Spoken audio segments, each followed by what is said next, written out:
A local artist is making a statement through her work. An influential social media strategist has already made some national headlines with her really compelling content on Instagram, promoting and elevating the conversations around race. And now she's trying to help educators do the same thing.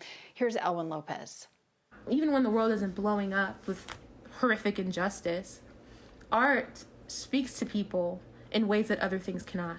You might recognize Danielle Koch. Her artwork, amplifying the fight against racism, has garnered national attention, taking her from just about 700 followers on Instagram to now nearly 500,000. Art invokes emotion, but activism encourages action. So when you put them both together, you're encouraging action by invoking emotion. Danielle says it started with this illustration in January of Martin Luther King Jr., her first to be shared outside of her family and friends, and inspiring her to keep using her art to push for much needed conversations about racial injustice and police brutality. This has always been an issue amongst our community, the Black community, and at large. But I feel like with this new wave of people starting to really be like, okay, this is a problem and this is something that I can help with, what can I do?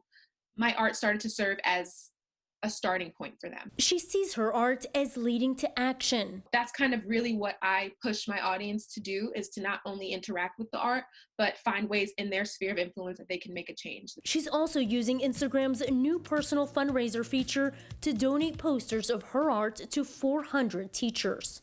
For the posters, not only are they artistic like this one, but we also have other posters that are educational and instructional and informative in regards to the allyship and anti-racism conversation. If you have a teacher or educator in mind that you'd like to nominate to receive several of these informative posters, you have until Wednesday.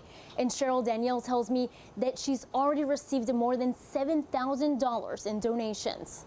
This is so great, Elwin. What if somebody wants to nominate a teacher and get a poster? What should they do? The nomination process is quite simple. You can go to Danielle's Instagram account, which is @OhHappyDanny. There you'll see a link in her bio. You can just click on that link and it'll take you through the whole process. She says that nominations will close on Wednesday, and a week after that is when they'll announce the 400 lucky winners.